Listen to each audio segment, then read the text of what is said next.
Good evening, Mumbai, and Good evening. thank you, Vijay sir, for joining in.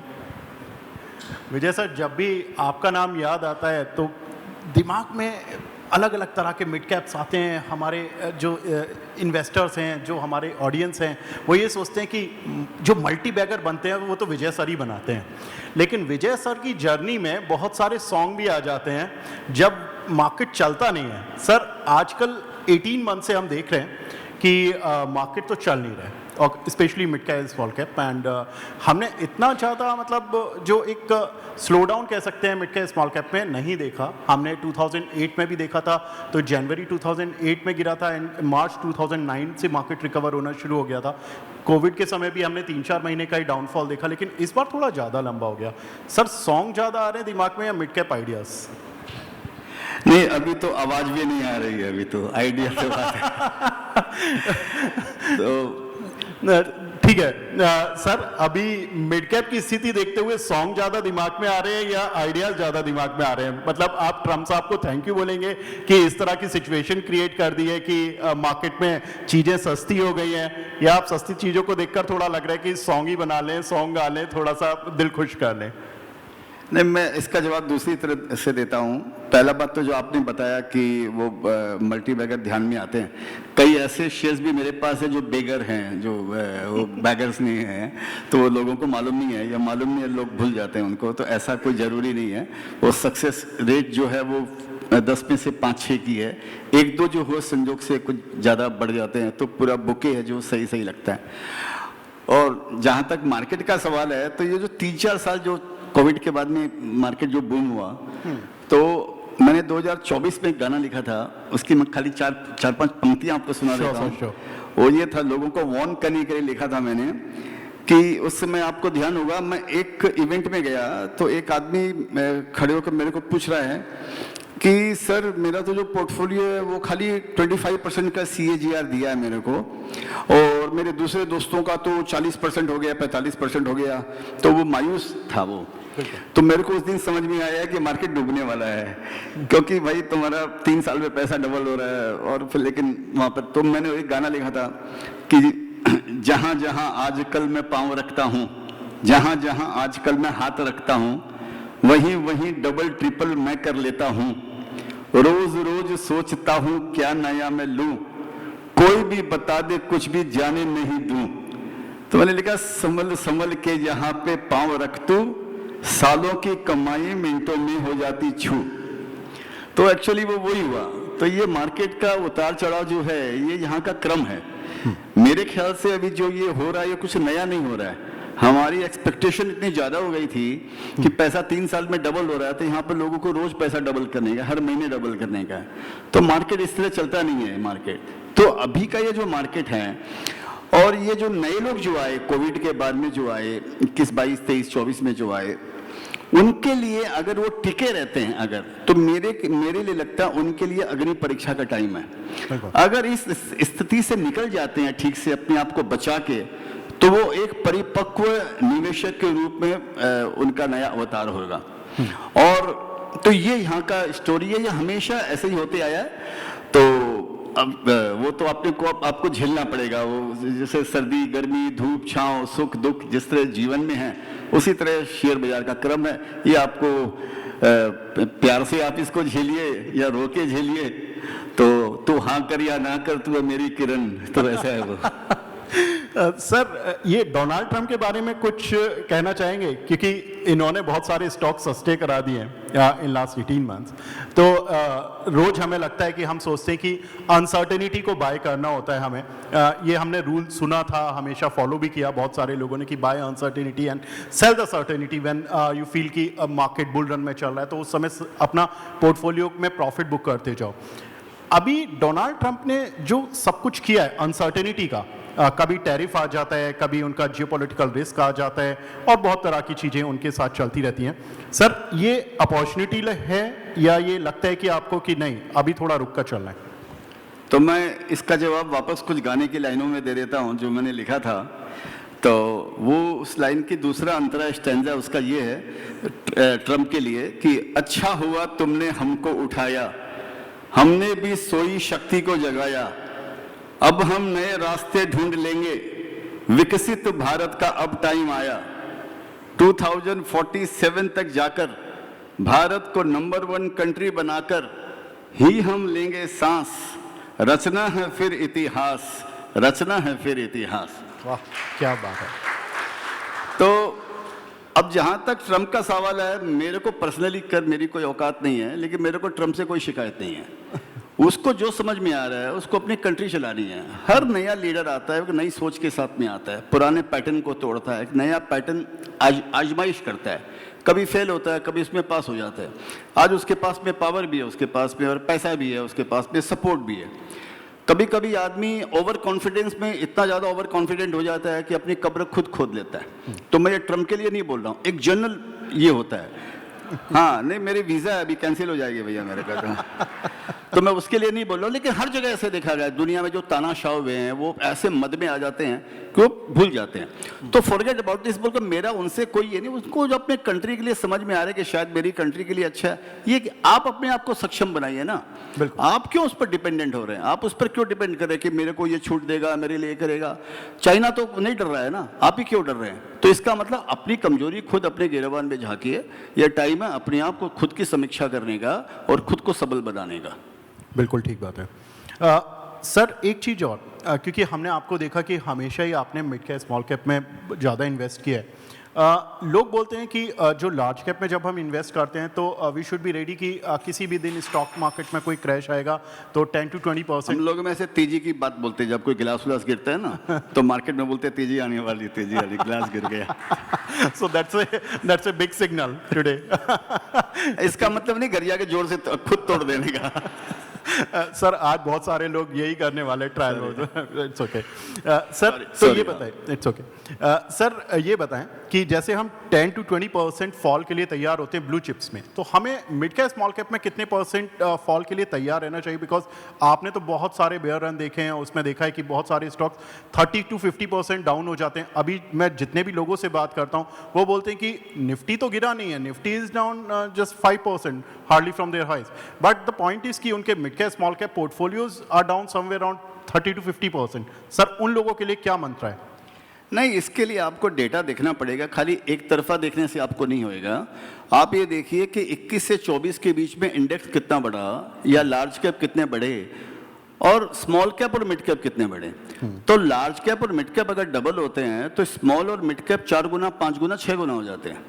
तो वही pattern वापस होता है, वो इक्वल लॉज ऑफ वो न्यूटन का जो थर्ड लॉ जो है वो यहाँ पर काम में आता है। तो जब मार्केट गिरता है तो लार्ज कैप अगर 30-40% गिरते हैं समझिए, तब तक तो मिड कैप 30%, 40%, 50% माने आधे हो जाते हैं। जी मेरे तो कई मिड कैप ऐसे होते हैं जो मंदी बाजार में 2/3 वैल्यू साफ हो जाती है उनकी। 100 रुपये वाला शेयर 35 रुपया बिक जाएगा, 30-35 रुपया बिक जाएगा, लेकिन वो पहले 35 वाला 500 हो जाता है, और मंदी बाजार में 500 वाला वो समझिए 250 हो जाएगा या 125 हो जाएगा। तो ये मिड कैप में काम करने वाले को ये समझ के चलना पड़ेगा कि यहाँ पर जो घटने बढ़ने की दर है वो बहुत ज़्यादा वो माने तकलीफ दायक है वो। तो ये इसका पैटर्न है यहाँ, क्योंकि शेयर्स इलिक्विड है। तो इलिक्विड होता है तो वो बढ़ने में भी उसको टाइम नहीं लगती है, बिना लिक्विडिटी के बढ़ जाता है, और गिरता है तो भी ऐसे होता है। अब 5000 शेयर बेचने जाइए, 20% के नीचे की सर्किट लग जाएगी आपको। तो वो ये पैटर्न ऐसी बोल के मिड कैप स्मॉल कैप सब लोगों के लिए नहीं है। इसी के लिए तो जो नए निवेशक आते हैं उनको उनसे बचना चाहिए उनको।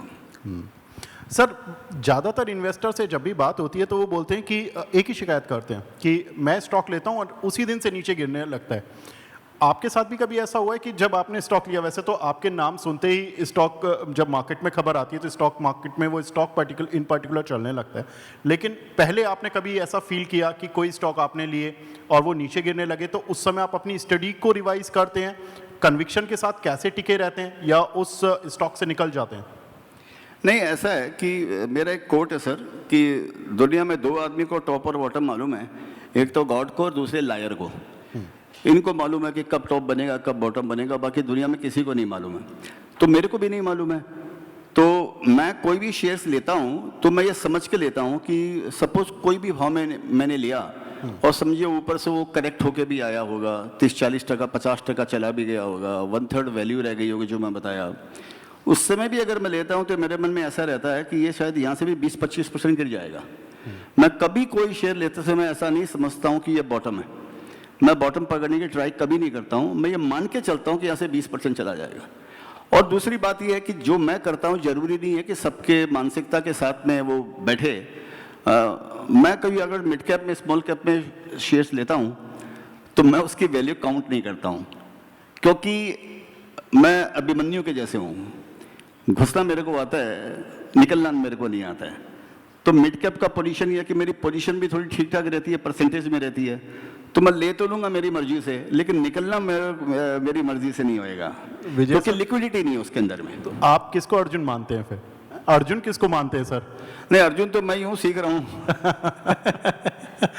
सब गुरु लोग बैठे हैं, द्रोणाचार्य जी सब लोग बैठे हुए हैं, तो मैं सीखते रहता हूं, मुझे लगता है। अच्छा, तो सर एक चीज और बताएं और मेरा एक कोट है यार, मैं भूल गया। हाँ। कभी गिरा मैं, कभी बड़ा मैं, कभी भव्य, कभी तुच्छ हूँ, कभी द्रोण हूँ, कभी द्रोण हूँ, कभी हूँ अर्जुन, आजीवन एकलव्य हूँ।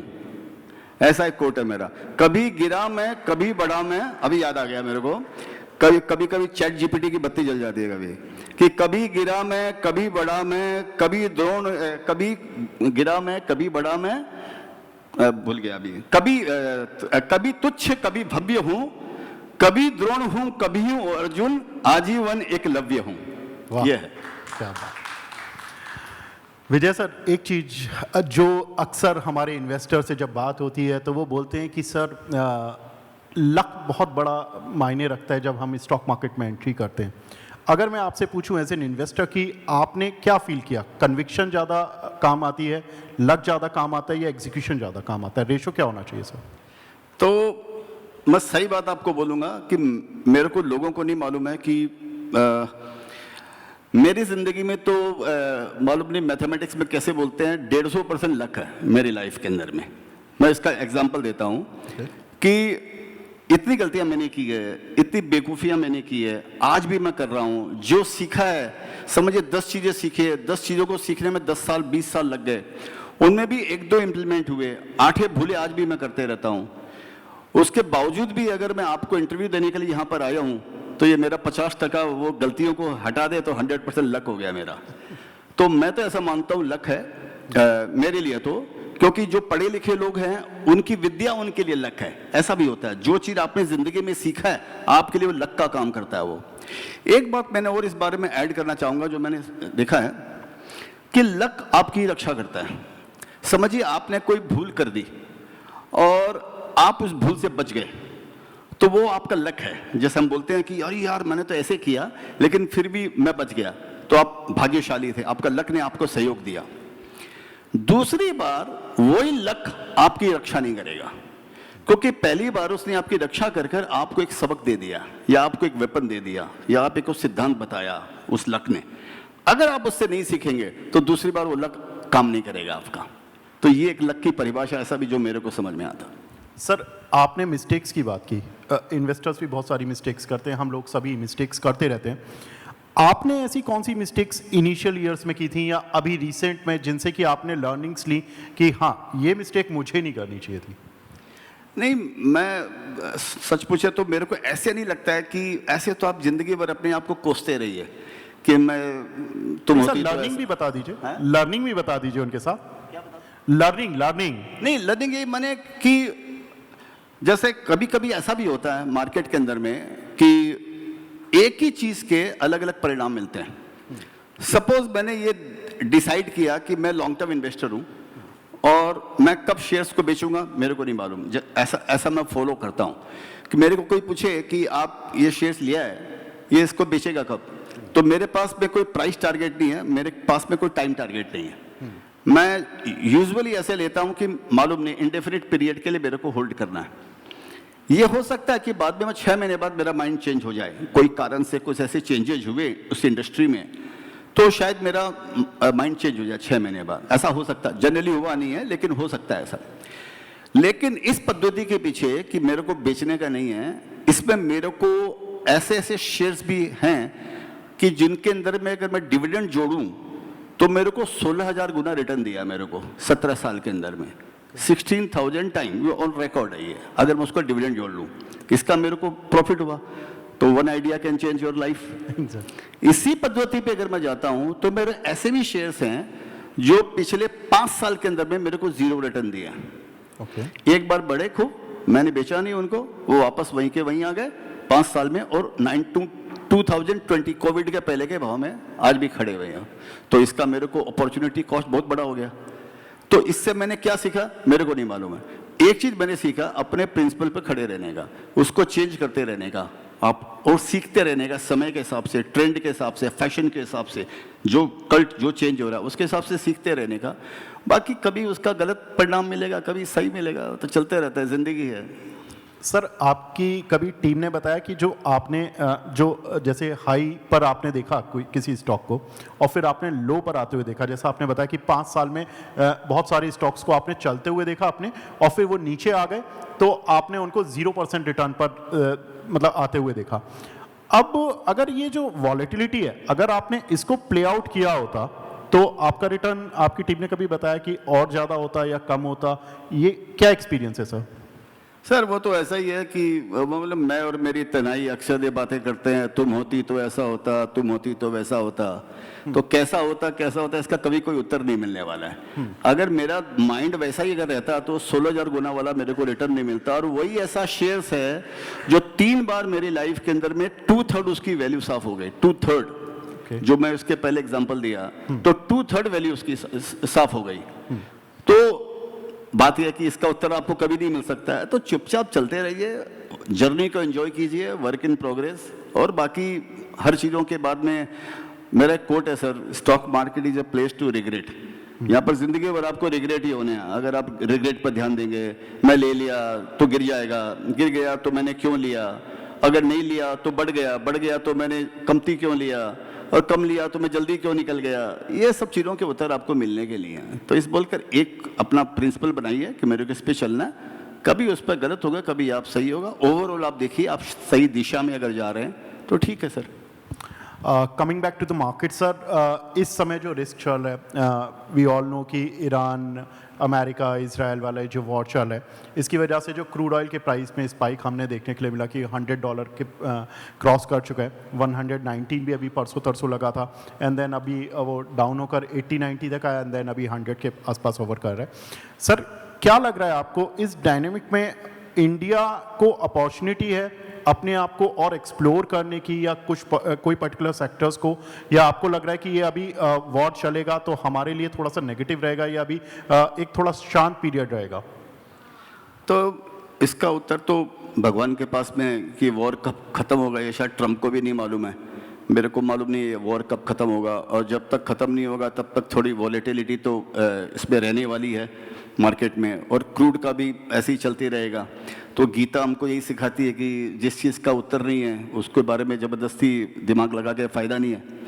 एक चीज़ मेरे को ज़रूर समझ में आती है, जो मैं कई बार सोचता हूँ, वो ये है कि ये जो गल्फ़ कंट्री है और इनका जो 40-50 जब से पेट्रो डॉलर जो भी इनका 40-50 साल का जो भी इनका इतिहास है, जिसमें ये इतने पैसे वाले बन गए, इतने रिच बन गई, उसके पीछे में इन्होंने पर्सनली कुछ नहीं किया। देखा जाए तो पर्सनली कुछ नहीं किया, मैं आता हूँ उस बात पे। नेचुरल रिसोर्सेस इनके पास में था, जो प्रकृति ने इनको दिया, इन्होंने उसको एक्सप्लॉइट कर लिया, उसको इन मीनिंगफुल वे उन्होंने ये किया। बाकी तो वहाँ कुछ भी नहीं है। उसके कारण आज वो इतने बड़े वर्ल्ड के डोमिनेंट प्लेयर वो लोग हो गए, नेचुरल रिसोर्सेज के कारण। तो मैं कई बार ऐसा सोचता हूँ कि इंडिया में क्या है, तो हम देखा जाए तो सन जो है ये हमारा नेचुरल रिसोर्सेज है, कि यहाँ पर 10 महीना 12 महीना धूप रहती है। यहाँ पे कुछ जगह को छोड़ दो तो यहाँ पर 12 महीना धूप रहती है। तो नेचुरल रिसोर्सेस हमारा जो है वो सन है। तो अगर हम 30-40 साल पहले ये सोलर की जो अभी बातें चलती है, अगर उस समय अगर हम ऐसा इंडिया सोचता, आप सोचिए, तो आज हम कहीं के कहीं रहते। तो हमने अपने नेचुरल रिसोर्सेज को ठीक से एक्सप्लॉइट नहीं कर पाए जिस तरीके से गल्फ कंट्रीज ने किया। तो शायद अब चेतना जगेगी इंडिया का। ऐसा ही हमारा जब हम पुश्ड अगेंस्ट द वॉल तब थोड़ी सी जागृति आती है, तो ऐसा कुछ होगा। बिल्कुल सर, तो ये तो बहुत अच्छी स्टोरी बताई है आपने कि सोलर एनर्जी में हमने बहुत कुछ किया पिछले 5 सालों में, लेकिन हाँ 40 इयर्स में हमने शायद उतना नहीं किया। विजय सर, एक चीज और जो कि मार्केट में लोग अक्सर बात करते हैं कि वैल्यूएशन मैट्रिक्स इंडिया की थोड़ी सी खराब हो गई थी, स्पेशली इन सितंबर 2024 जब हमने देखा था कि all the stocks were at the elevated levels. अभी क्या लग रहा है सर, अभी वैल्यूएशन कंफर्ट आ गया या नहीं आया? तो अगेन ये देखिए, ये डिपेंड करता है कि आप क्या ले रखे हैं, आपके पास में क्या है।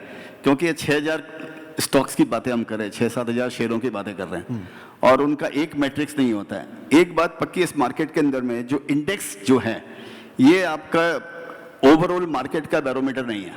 जो इंडेक्स की हम बातें करते हैं, जो निफ्टी या समझिए सेंसेक्स की जो हम बातें करते हैं, ये पूरा ओवरऑल मार्केट का बैरोमीटर नहीं, क्योंकि उसमें 30 शेयर्स है और उसके अंदर में 50, निफ्टी में 50 शेयर्स हैं। तो ये डिपेंड करता है। ओवरऑल अगर आप मेरे को पूछेंगे तो मेरे को ऐसे पर्सनली ऐसे लगता है कि ये मार्केट में अभी अपॉर्चुनिटी है। ये मार्केट के अंदर अब ये सेंटीमेंट पे मार्केट जो खराब हो जाए या इलिक्विडिटी के कारण जो खराब होना वो जो हो जाए, जैसे मैंने आपको बताया 5000 शेयर बेचने जाइए 20% सर्किट लग जाती है, ऐसे ऐसे भी शेयर्स हैं उसके अंदर में। तो वो एक अलग बात है। ओवरऑल मेरे को लगता है इस मार्केट में वैल्यू आ रही है, लेकिन ये ध्यान में रखिए, हो सकता है पैनिक में यहाँ से और 10-20% मार्केट गिर सकता है, ये मालूम नहीं मेरे को। तो लेते समय ये ध्यान रखिए कि यहाँ से 10-20% और मार्केट जा सकता है, ये समझ के काम करना चाहिए। बाकी मेरे को लगता है वैल्यू मार्केट में आ रही है। ठीक है, तो वैल्यूएशन मार्केट में आ चुकी है और सर को लगता है कि ठीक है, अभी जियोपॉलिटिकल रिस्क की वजह से अगर कुछ थोड़ा बहुत करेक्शन आता है तो देख लेंगे उसको भी। और विजय सर हमारे साथ हमेशा रहते ही हैं मिड कैप स्मॉल कैप के आइडियाज़ देने के लिए। विजय सर, एक गाने के बिना तो मतलब मज़ा सा नहीं आया, ये शाम अधूरी लग रही है सर। मेरी टीम मुझे बोल रही है कि विजय सर से एक गाना तो और बनता है। ठीक है, तो मेरे को मालूम था ऐसा होगा, तो मैं भी बाथरूम में जाके थोड़ा सा रियाज करके आया। मैं बाथरूम सिंगर हूँ इसलिए। तो एक गाना है मेरा, लास्ट वाला जो गाना, वो ये है कि ऐ मेरे भारतवासी, चलो उठो करो तैयारी, अब समय हमारा आया, अब आई अपनी बारी। साहस समझ और श्रम का लहरा दो तिरंगा प्यारा, फैला दो पंख तुम्हारे, अब है आकाश हमारा। हो पैसों की भी आजादी, समृद्धि की हो अभिलाषा, हो सुखी सुरक्षित जीवन, समझो निवेश की भाषा। बहुत बढ़िया सर, बहुत बढ़िया, मज़ा आ गया sir. Vijay sir, thank you so much. Thank you thank you so much sir.